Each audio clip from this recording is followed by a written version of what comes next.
Good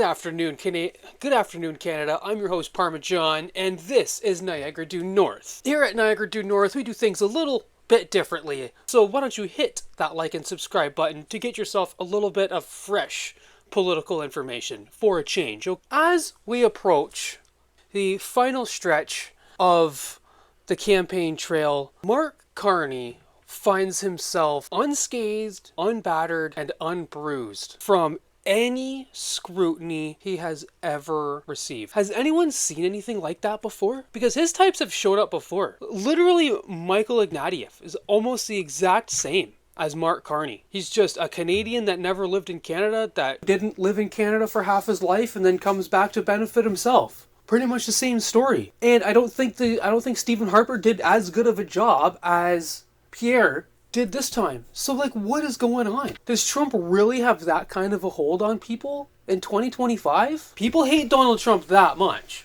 I don't think that majority government population hates Donald Trump that much. I'm going to take you to this post that I seen on X recently. That's a response from Government EXE. Okay? Let's look at this one first. Mark Carney led a disastrous debate in English and French, yet his PolyMarket odds of winning increased. And it's like that every time. Every time Pierre gets a bump, it goes down. Pierre is now below 20%. So PolyMarket is either reflecting voter sentiment, and CBC News viewers believe this post-debate pro-Carney commentary, or PolyMarket is compromised. Folks, if you live in Canada, especially if you live in Ontario, you can't vote on PolyMarket. These aren't voters. These are Americans, Europeans, Asians, Africans voting on this. Not a single Canadian. And then there's this by Vivian. No surprise PolyMarket is captured by the Chinese Communist capital. Sequoia Capital under Neil Shen, Dragonfly Capital under Feng Bo, and Deng Xiaoping's grandson-in-law. Okay? Shouting out, who? Sam Cooper. Okay, so let's go with these. Let's go through these. I'll go with PolyMarket fundraising info. May 14th, 2024. Okay, PolyMarket, the cryptocurrency-based prediction market platform that's enjoying a breakout year in the run up to the U.S. presidential election, raised $45 million in a Series B funding round with a roster of big game investors.